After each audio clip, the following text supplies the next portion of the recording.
The Dogs, in association with the Greyhound Board of Great Britain.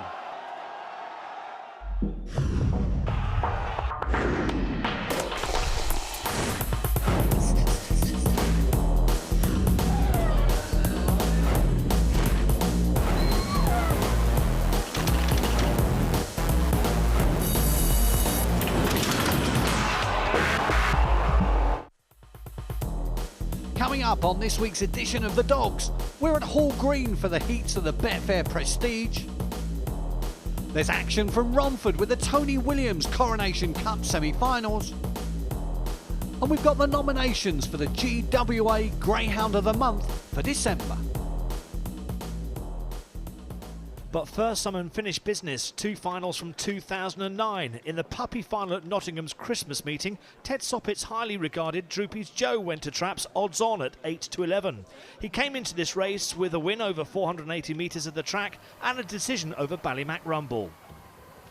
And away they go, racing up towards the first bend. Nice start, Ballymac Rumble. Going with it, though, Go Ruby on the outside, who's slightly crowded, trying to improve on the outer, Vatican Seamus. Then comes DROOPYS Joe, the favourite, and being left behind, Captain Crash. Third bend approaches, and Ballymac Rumble leads. DROOPYS Joe just trying to get through a few greyhounds. Manages to move up into second now after getting a slight bump. They come around the final bend. Ballymac Rumble. Watch out for DROOPYS Joe. Oh, this is Joe winning. Beats Ballymac Rumble. DROOPYS Joe winning in a calculated 30-30.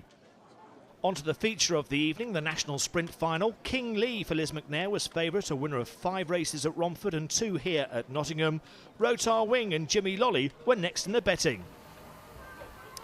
Away they go, and quick to stride is Officer Donna. Here comes Jimmy Lollie on the outside, and that strikes for gold. Jimmy Lollie, Officer Donna. Oh, there's trouble there. Centre All-Star in the wars. Rotar Wing improves into third, but it's Jimmy Lollie. A much-deserved success here in the national sprint. Wins going away from Officer Donna. Or Jimmy Lollie winning for Seamus Carhill in 1787. Well, here's how dominant Mark Wallis was in the 2009 Trainers' Championship. Litter Comrades kinda ready and kinda easy, of course, backing 2 big prizes, the Derby and the Ledger, helping his haul. Charlie Lister, who was second, gained 1 more point than last year, while Seamus Carhill and Barry Draper lost ground on the top 2. Well done to Chris Alsop and Dean Childs in the top 6 for the first time. But bad news for those trainers chasing Mark Wallis. He's still hungry for success in 2010. Still feel there's plenty more that myself and our kennel can achieve. You know, the first target at the start of the year, I always look at it, and it's quite important to me and our kennel to win the year-long Trainers' Championship. That signifies how well we've done all year long. It's a bit like the Premiership, which is a year-long thing. So that's my first target, and obviously you need plenty of big race winners to help you achieve that. Some of the big races that we haven't won yet, we haven't won an Oaks. That's something I'd like to adjust over the now this year or in the future. The Trainers' Championship meeting last year at Sheffield was a whitewash really for Charlie. Hopefully we can compete a bit better in that this year. And you know, who knows? You know, everybody would like to see a Scottish Derby winner, an Irish Derby winner, and they're things that I myself and I kennel would also like to achieve.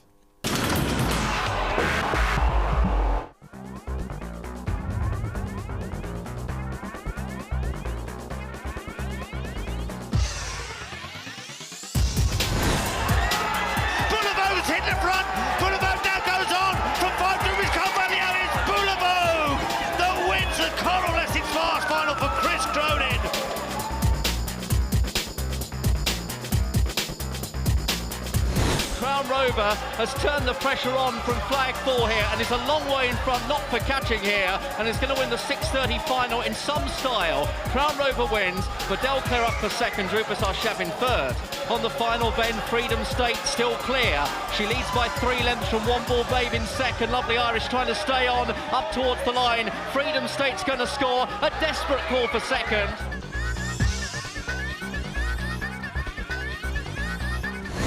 Jimmy Lollie leads the national sprint up the home straight. Seamus Carhill's Jimmy Lollie, what a sprinter!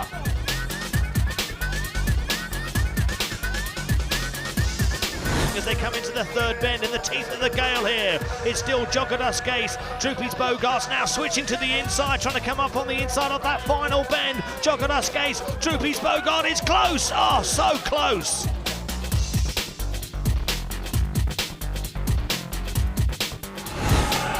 They come round his second last bend, and it's freedom ever, of course, in the ownership of Stuart Lockhart. What a dream this would be if you could hold on for two. Short Dilemma's coming up the inside. Short Dilemma's just got there.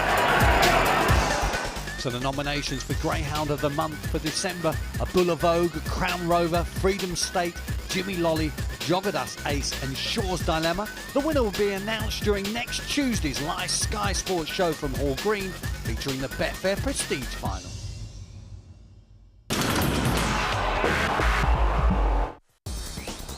Now to Romford for the three semi-finals of the Tony Williams Coronation Cup. In the first semi, the bookies couldn't split Go Big Hitter, the 2009 Champion Stakes winner for Dean Childs, and Brickfield Dream, the 2008 Essex Vars winner for Ernie Gaskin. And there they go, racing up towards the first bend, trapping out best Brickfield Dream, going with it Go Big Hitter as they reach the first bend, and now Brickfield Dream asserts, goes on, Go Big Hitter, perhaps a little ponderous at the first bend, caused problems there for Merlin's Fantasy and Four Paws One Tail at the back. But the lead here, Brickfield Dream, has latched onto the bunny and remains some 3 lengths clear from Go Big Hitter. A wide margin then back to Four Paws One Tail. They come down towards the second last bend, and Brickfield Dream is going to last it out here by a comfortable margin. Brickfield Dream, the old boy for Ernie Gaskin, will win, and win in style. Beats Go Big Hitter. Brickfield Dream winning by 2.5 lengths in a calculated 35.97. In the second semi-final, the Seamus Carhill trained Raving Black, a winner of 2 races already this year, was made the 7-4 favourite. Hove Raider Pine Isle for Claude Gardner was next in the betting at 2-1. And there they go, running up towards the first bend, and 6 Mountjoy Topaz breaks well. Pine Isle goes with it. They're breaking clear here from 1 Droopy's had. Traffic problems for Bull of Vogue and also the favourite Raving Black. Bubbly Finbar also towards the rear. They go past the judges' box, and Mountjoy Topaz, who looked a little bit of a short run in the heats of this event, in behind Brickfield Dream last time, still out in front. Pine Isle trying to close after he's a break back to Droopy's had. They come round the second last bend. We've got a shock on our hands here. Mountjoy Topaz has increased the lead and goes on by 4 lengths. John Mullins is Mountjoy Topaz wins easily. Just in second, Droopy's had.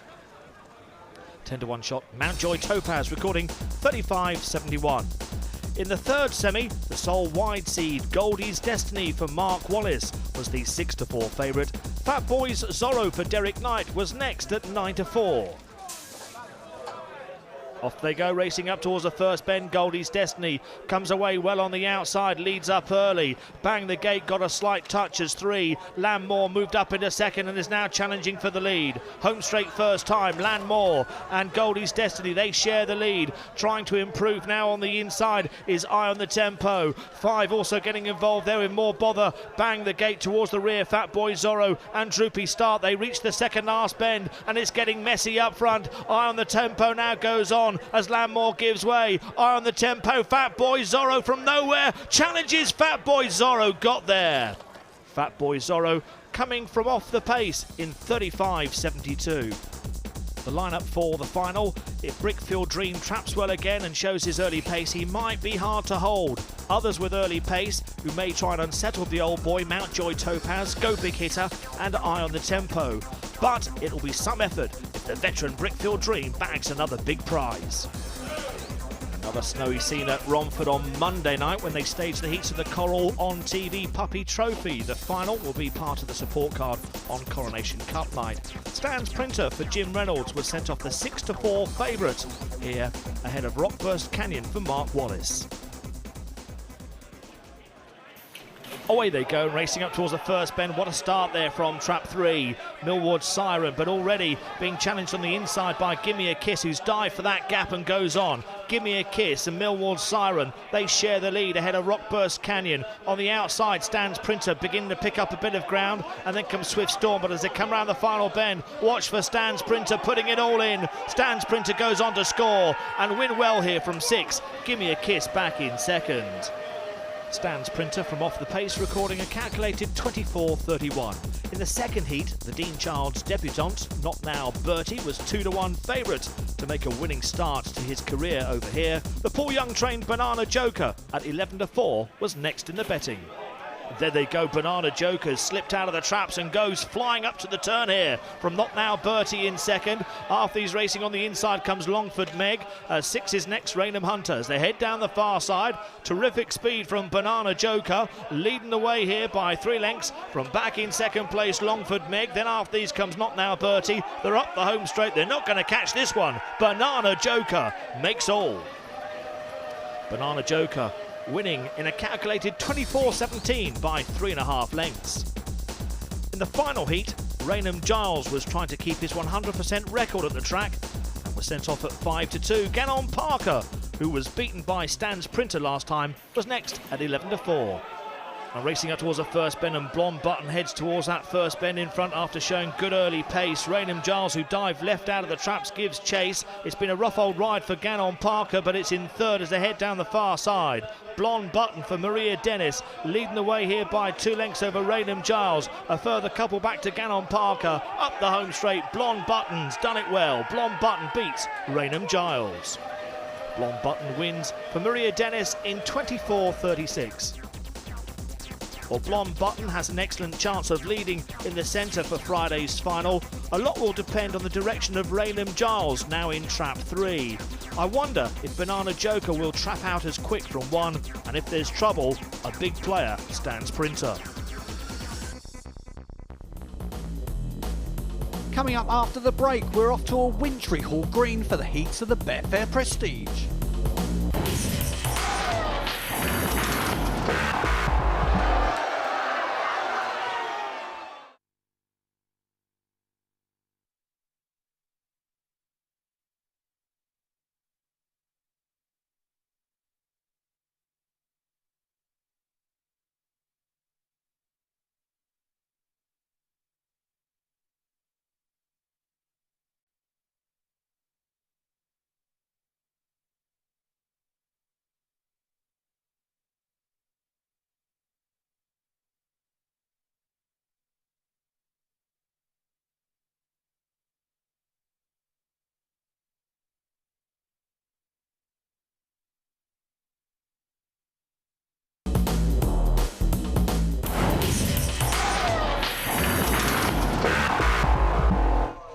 Off to a snowy Hall Green now for the heats of the Betfair Prestige. A few hardy souls braved the cold, but were no doubt glad to see the bookies price up inside. And while conditions outside were icy, the track staff ensured racing could go ahead.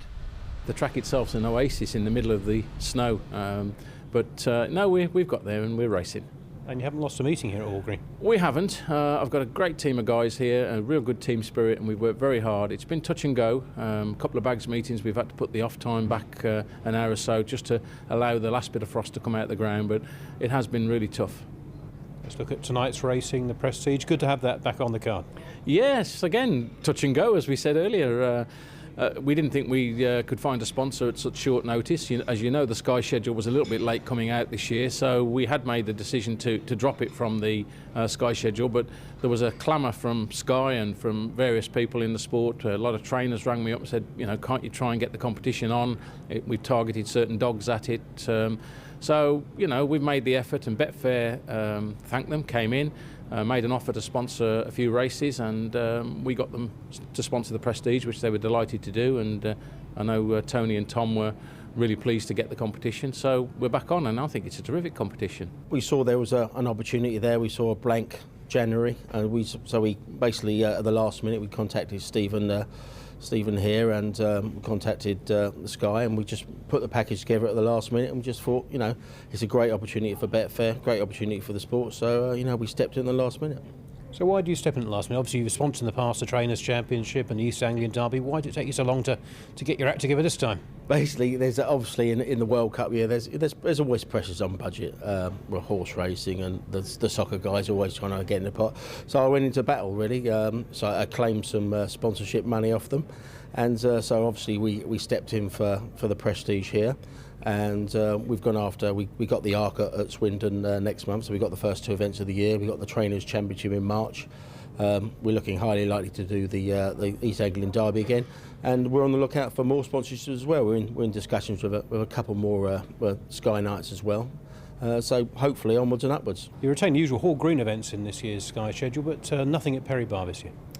No, again, we looked at all the various options. The Birmingham Cup was the one that we sadly let go, but you know, it's like trying to squeeze everything into the schedule, and we've brought in a few new tracks this year, and you know, we've got other tracks begging us to give them a Sky slot, so you can't please everybody. But as Perry Bar is a GRA track, we decided to drop a GRA race rather than drop one of the other non-GRA tracks.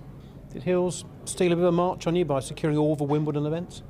I'll say fair play to them. I mean, obviously they had some correspondence ongoing with the GRA, and you know, they've stepped in there and they got a very good value acquisition. But you know, we like to think that, you know, we're not crying over spilt milk, as it were. Like I said, we weren't approached about it.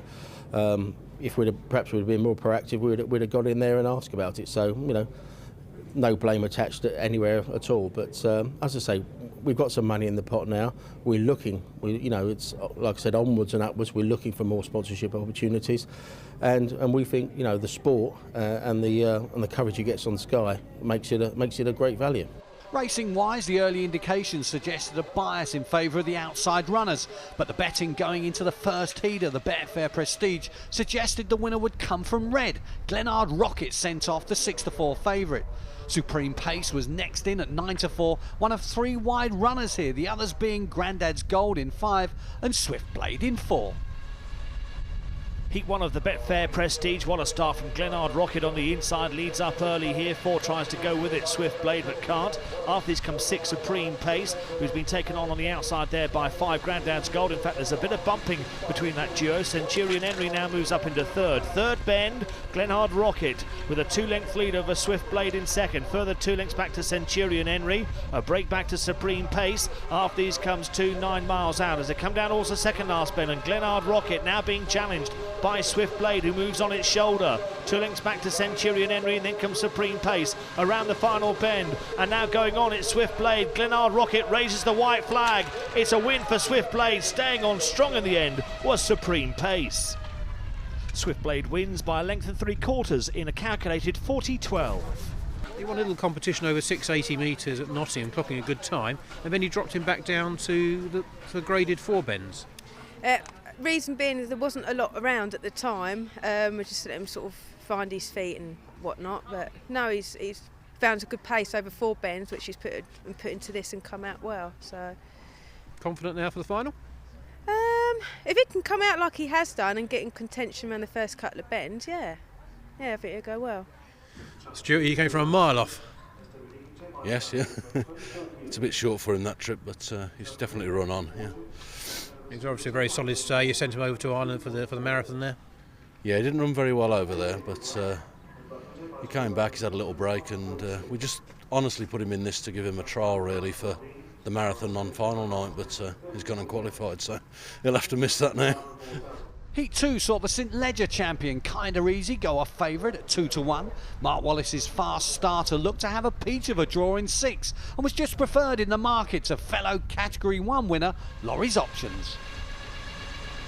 Away they go, and smart start here. Laurie's Options traps out well. Kinda Easy though, moving up on the outside. No room on the inside for Westview Lily as they go around the turn, and also slightly crowded there. DROOPYS Carvalho bumping at the back. You can see Centaur Academy and Baron Pimlico around the 3rd turn, and Kinda Easy now has gone on by a good 4 lengths over Laurie's Options in 2nd. A further 2.5 lengths back to Westview Lily, and the others are headed by Baron Pimlico as they come down towards the second last bend, and the lead here with Kinda Easy, 2.5 lengths to the good over Laurie's Options, who's trying but not really making any impression up the home straight. Kinda Easy will win here for Mark Wallace, and wins from Laurie's Options, and a long gap back to Westview Lily. Winning time 39.35 calculated. Mark seems to be a track and trip that really suits him. Yes, definitely. I thought he run the track really well. We brought him here for a trial, which was probably about October time, just for a 4-bend trial, just to give him a spin, and he went really well there, 28:30 odd, you know. So we knew he liked the track. His mother used to love the track round here, kind of sleepy, and he seemed like he ran it really, really well tonight. He did what he had to do tonight, get out in front. He did, yeah. He tracked well tonight, and I think once you're in front round here in these sort of conditions, that's where you want to be. So he made the most of it, and Laurie's Options is a reasonably strong, well, very strong dog behind, and he seemed to hold that quite comfortably. I'm surprised to see Laurie's up there early. Yeah, I was quite surprised, but he can do it every now and then, pop out the boxes. But yeah, pleased to make the final. He made the final last year, so really pleased to be in it again. Feel he had a chance catching Kind of Easier? I thought at one stage he was gunning him down, but obviously Kind of Easy is a good dog on the bunny, like, you know. But maybe on a level playing field, he'll have a better chance next week. Do you think the going is affecting the railers? I think it is, yeah. I think there's already 3 wides and 1 middle through already, so we're the railer through at the moment. So perhaps track 1 in the final and level going? Yeah, he'll be there with a chance anyway, yeah. Despite the conditions, Antipost's favourite Dazzle Special was rated an odds-on chance to win Heat 3. Next in was Bodell Clare, while outsider was WOMBOURNE in trap 6. Could he make the most of the conditions? And away we go, racing up towards the first bend. Nice start, WOMBOURNE. Going with it though, Razzmatazz comes out through the centre. There's trouble there. Dazzle Special hasn't helped its cause with a slow break and slightly crowded. But as they go past the judges' box, the lead with WOMBOURNE. Razzmatazz now in second. After these comes Bodell Clare in third. They're away from the odds-on favourite there, Dazzle Special. Supreme Hail not getting a clear run. After these comes Bomber Blue. They go down towards the second last bend, and WOMBOURNE leading by 3 lengths from Razzmatazz in second. Bodell Clare just checking in behind as they come round the final turn, and WOMBOURNE for Kim Billingham has made most, the outsider in the betting, but wins. WOMBOURNE beats Razzmatazz. Calculated time was 39.65. Well, he popped out tonight, didn't he? Well, he needed to, didn't he, really? He's had a lovely run on the outside, and really he's up against a good field of dogs there, and we were hopeful. You're always hopeful when you enter dogs to qualify, but to win it, and he's run it well. Really pleased with him. Really pleased. He's run around here a couple of times before, but it's been recently grading over 4 bends. Yeah, well, we tried him around here in his first race. He popped out lovely and run a good second to a decent dog of Pat Curtains. And he was unlucky in his second race round. He just got a little bit of trouble here and there, but he's never really put a foot wrong. And just the races haven't fell for him elsewhere. We've just put him back over 4 bends at Monmouth Green, and he's a good dog round Monmouth Green over the A1 distance. And we just thought we'd pop him back here again, and he's done the business for us tonight. We're absolutely delighted. He's done really well, done us proud tonight. Nathan Razzmatazz got some decent form at Coventry, and he almost reproduced it here. Yeah, good dog at Coventry, likes to gallop. He's 1 year once as a puppy.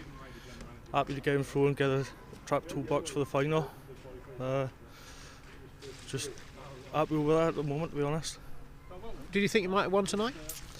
When he led, yeah. I was surprised he got picked up. I've never seen a dog come off a back to pick him up yet, but it was some good class of dogs, so just glad to be in the final. So the line-up for next Tuesday's Betfair Prestige final sees likely favourite Kinda Easy run from trap 5, with the dog he beat in what was the fastest heat, Laurie's Options, going from 1. The £4,000 for the winner final at Hall Green will kick off Sky Sports' new season of live greyhound racing. Now the open race calendar. The first feature final of the year is run at Romford on Friday. It's the Tony Williams Coronation Cup. This also opens at Crayford on the evening. Saturday at Wimbledon, there's a trial stakes event for the William Hill Springbok, with opens also on at Monmore. Sunday, the opens at Hove have been cancelled. It's now all graded. Nottingham on Monday run the Futurity Heat, whilst there's also opens at Romford. For all the latest results, visit our website, thedogs.co.uk. Live on Sky Sports on Tuesday night, the final of the Betfair Prestige. Make sure you don't miss it.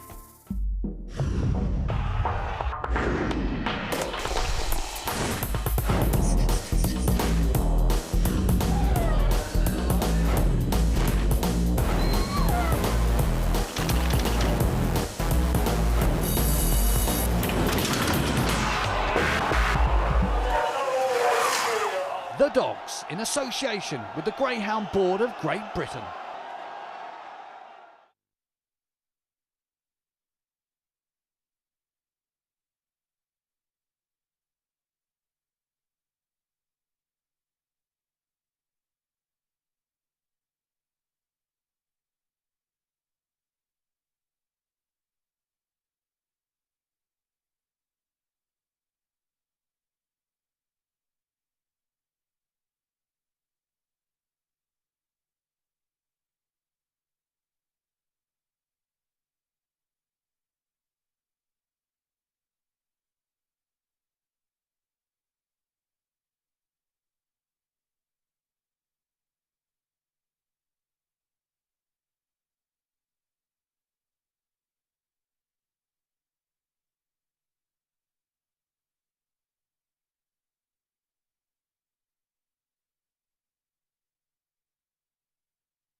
room on the inside for Westview Lily as they go around the turn, and also slightly crowded there, Droopy's Carvalho.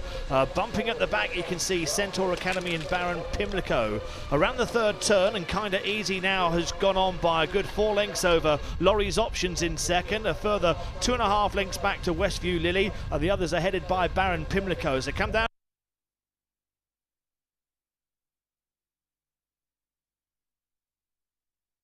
At the moment.